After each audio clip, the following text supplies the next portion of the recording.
Assalamualaikum warahmatullahi wabarakatuh. Ketemu lagi dengan saya. Pada kesempatan kali ini kita akan bahas tentang kurikulum merdeka ya. Dan kita tahu saat ini sedang dilaksanakan penyempurnaan kurikulum merdeka melalui PM ya, pembelajaran mendalam atau disebut dengan deep learning itu. Dan saat ini hanya beberapa sekolah saja yang ditunjuk atau piloting untuk melaksanakan kurikulum deep learning itu ya sebenarnya itu. Jadi memang benar-benar bagaimana pembelajaran mendalam atau PM itu, materi yang diajarkan itu memang harus sesuai dengan kehidupan nyata kehidupan nyata anak di masyarakat gitu ya. Baik, kita mulai belajar. Ini buat teman-teman guru ya. Kita mulai belajar bagaimana kurikulum merdeka ya. Dan ada istilah yang harus teman-teman ingat, yaitu ada istilah CP, ada istilah TP, dan ATP gitu ya. Nah, tiga istilah ini sangat penting buat teman-teman. Sebelum hasil akhirnya di sini sebenarnya kita buat namanya modul ajar ya. Nah, untuk CP itu teman-teman tidak usah pusing lagi. CP itu dia semacam dulu itu semacam kompetensi dasar yang udah disediakan oleh pemerintah ya. Jadi silakan aja di browsing, cari di internet banyak ya. Dan carinya itu yang 2024 ya. Ini ada 2024.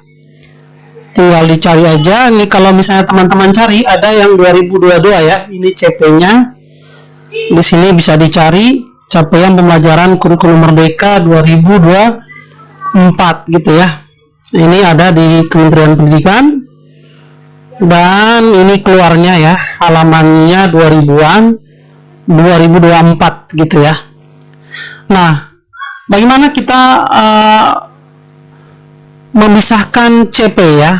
Nah, CP ini sangat disarankan buat teman-teman untuk dibuat setidaknya dipisahkan sendiri oleh guru ya, biar dia tahu pergerakan dari CP.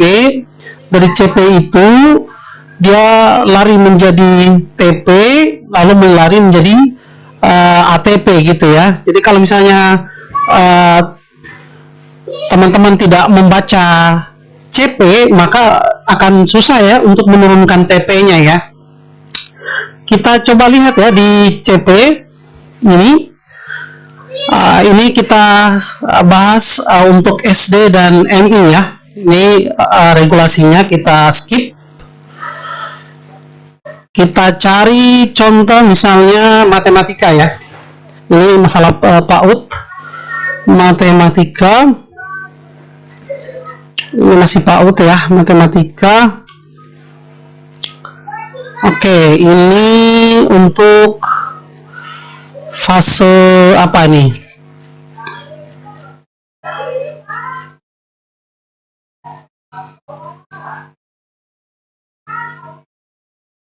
Ya, ini untuk kelas SD kita ketemu ya. Ini ada 3 fase. Fase A ini untuk kelas 1 dan 2 SD MI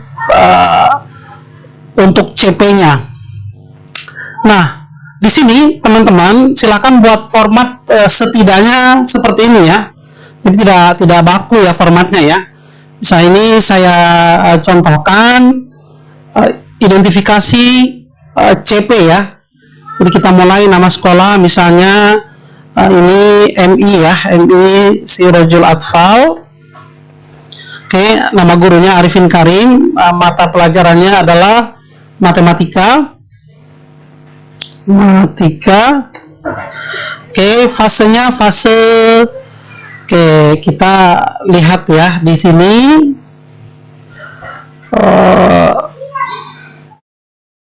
Ini fase A ya. Saya mau lanjut di fase yang lebih tinggi. Fase B. Oke, fase B 2 dan 3 dan 4. Kita lihat fase C ya. Oke, ini fase C ya. di halaman 142 untuk matematika ya. Jadi kita tulis fase C gitu ya. Ini kelasnya adalah kelas 6 misalnya ya, kelas 6. Oke. Nah, di sini kita buat format seperti ini ya, capaian pembelajaran secara komprehensif. Nah, ini nggak usah pusing-pusing ya. Ini kita langsung copy paste dari yang disediakan oleh pemerintah. Yang ini nih. Pada akhir ini kita copy, lalu kita paste di sini. Oke. Dan kita copy terus sampai akhir. Ini ya.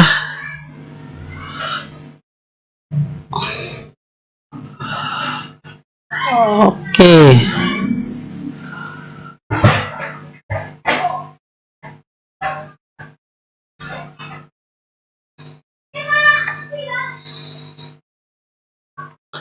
Oke, untuk capaian fase ini kita tidak buat ya, ini sudah dibuatkan oleh pemerintah, kita hanya memindahkan saja. Jadi teman-teman silakan pindahkan, artinya memisahkan CP yang tadinya ada dalam satu file yang besar dan menyeluruh untuk semua fase, kita pindahkan menjadi kelas kita, yaitu fase C. Kita pindahkan di sini dan kita edit ya, kita rapikan. Oke, ini ya. Jadi kita pada akhir fase C peserta didik diharapkan bla bla bla ya. Ini sampai pada percobaan acak. Nah, kita lihat di sini tabelnya. Di fase ini ada namanya bilangan. Nah, kita tulis ya di sini elemennya adalah bilangan. Nah, di bilangan itu CP-nya apa saja? Ini kita pindahkan. Bilangan. Oke. Lalu ada lagi ya di situ sampai bawah.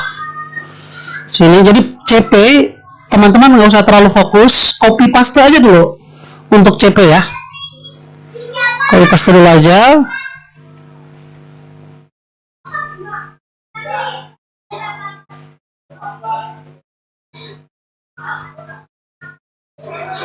Oke, ini CP-nya ya. Kita dapat CP-nya untuk bilangan. Lalu yang kedua, silakan ditulis nih. Ini untuk aljabar. Ada berarti elemennya adalah aljabar di sini. Lalu kita copy lagi aljabar.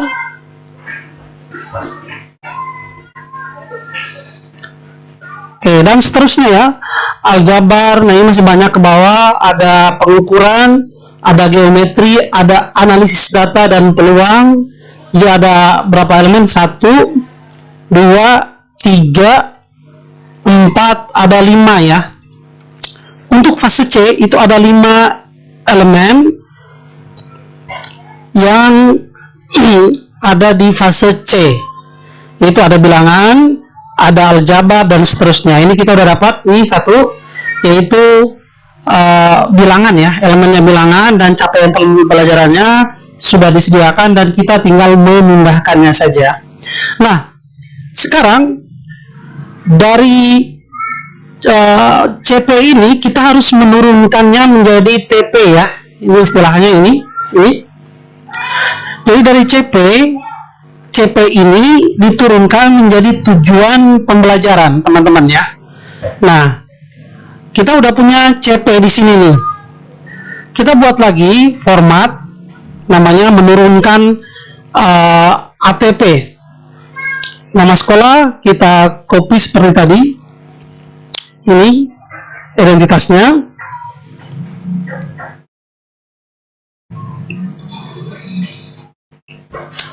Oke, identifikasi tujuan pembelajaran ya. Oke. Nah, di sini yang kita pindahkan adalah tadi nomor elemen dan CP-nya yang ada di sini nih. Persis ya. Nomor 1 gitu kan. Elemennya, CP-nya. Nah, ini kita pindahkan secara menyeluruh komprehensif ke dalam TP. Nah, ini ada tiga kolom nih. Nah, lalu kita tambahkan 3 lagi, yaitu kompetensi. Di sini tujuan pembelajaran, lalu ada materi. Nah, dari sini baru kita turunkan tujuan pembelajarannya. Pertama, di sini bilangan. Kita coba di sini bilangan. Kita pindahkan CP-nya di sini bilangan.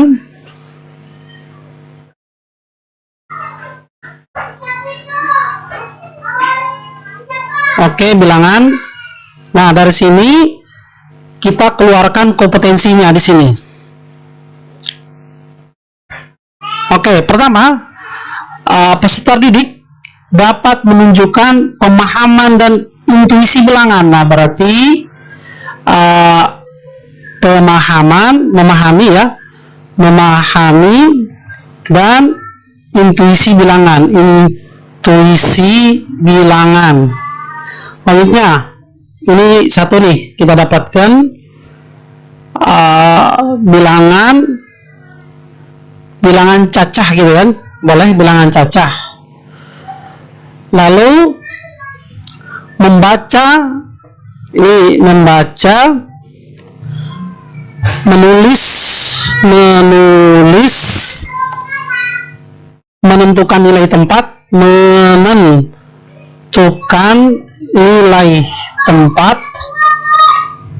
ini nih ada membaca, menulis, menentukan nilai tempat, membandingkan, mengurutkan.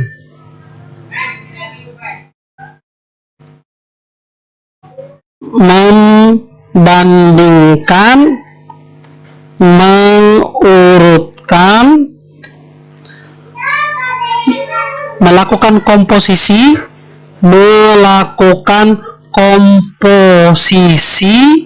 dan dekomposisi bilangan. Oke, dapat 2 ya. Lanjut.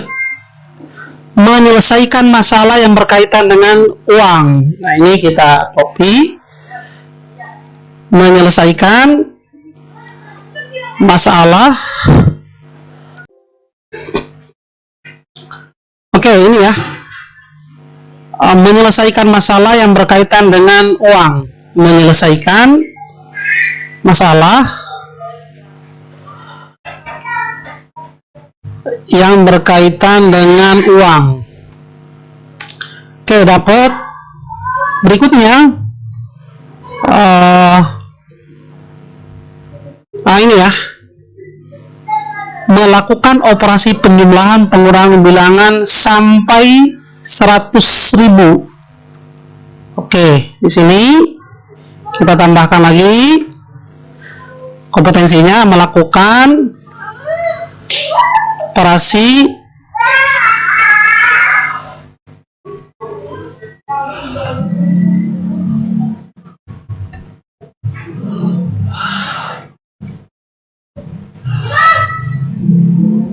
sampai 100.000.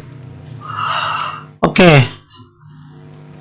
Nah, ini contoh ya, contoh bagaimana kita menentukan kompetensinya. Nah, lalu di tujuan pembelajaran, nah ini tinggal kita kasih coding aja ya, coding misalnya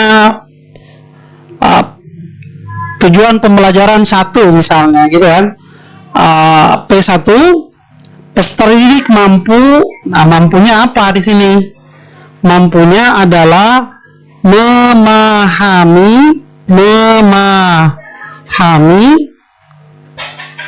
dan intuisi bilangan gitu kan. Lalu peserta didik mampu menentukan nilai tempat,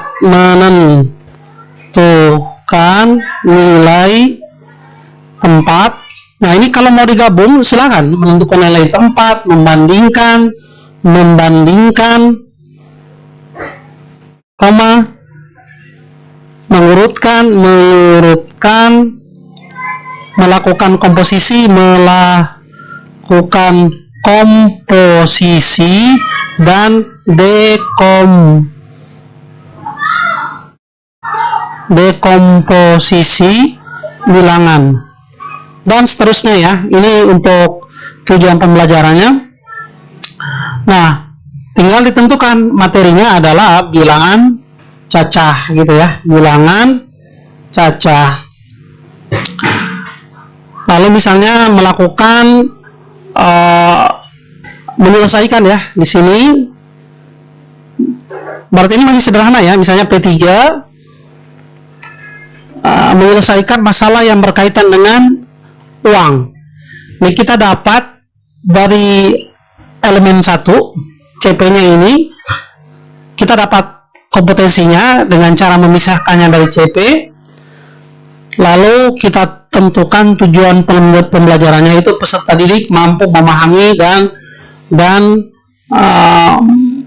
memiliki intuisi bilangan gitu ya, memahami dan intuisi bilangan. Di sini karena menunjukkan pemahaman dan intuisi bilangan.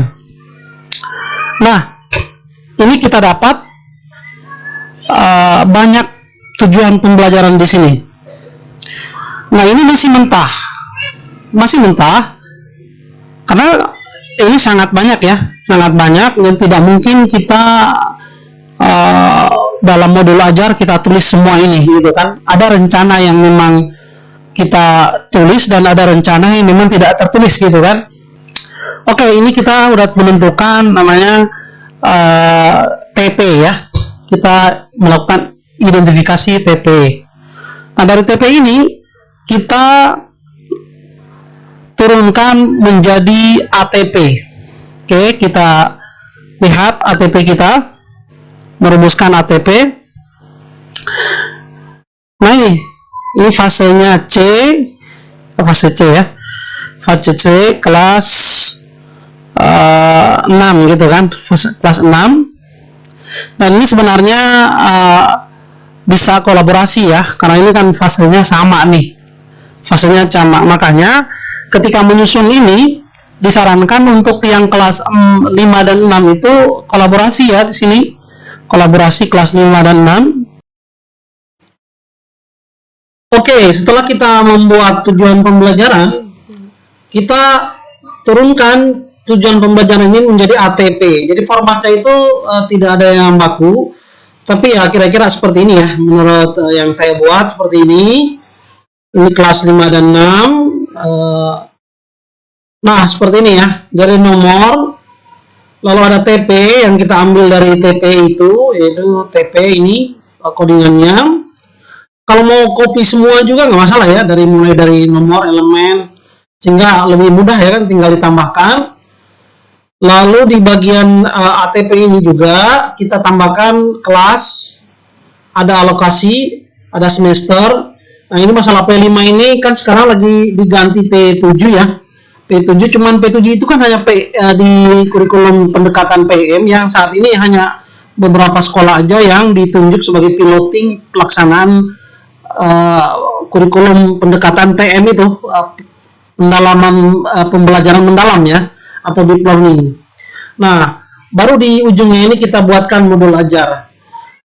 Nah, kalau teman-teman udah dapat ATP ini sebenarnya gampang. Kita bisa buat dari sini kita bisa buat program tahunan, program semester, karena program tahunan itu hampir mirip dengan ini ya. Lalu dari sini juga kita bisa buat modul ajar menggunakan aplikasi ya, misalnya AI gitu kan, ChatGPT gitu kan. Nanti kita bisa buat modul ajar menggunakan ChatGPT berdasarkan ATP yang telah kita buat ya. Jadi ATP TP ini copy lagi dari sini TP, lalu tambahkan lagi materi, pasti bilangan cacah ya, karena yang tadi kita bahas bilangan cacah. Kelasnya kelas 6. Nah, alokasi waktunya berapa gitu kan, 2 kali 5 JP. Nah, kalau untuk Kabupaten Bogor itu udah ada surat edaran Bupati tentang 1 JP itu 35 menit ya. 1 JP itu 35 menit. Nah, nanti tinggal dibacakan saja surat edaran Bupati itu. Lalu semester ganjil, lalu modul ajar, gitu ya. Nah, ini contoh yang sudah saya buat. Nanti kita bisa bahas lagi lebih detail masalah CP, TP, dan ATP ini ya. Mungkin hanya itu saja. Assalamualaikum warahmatullahi wabarakatuh.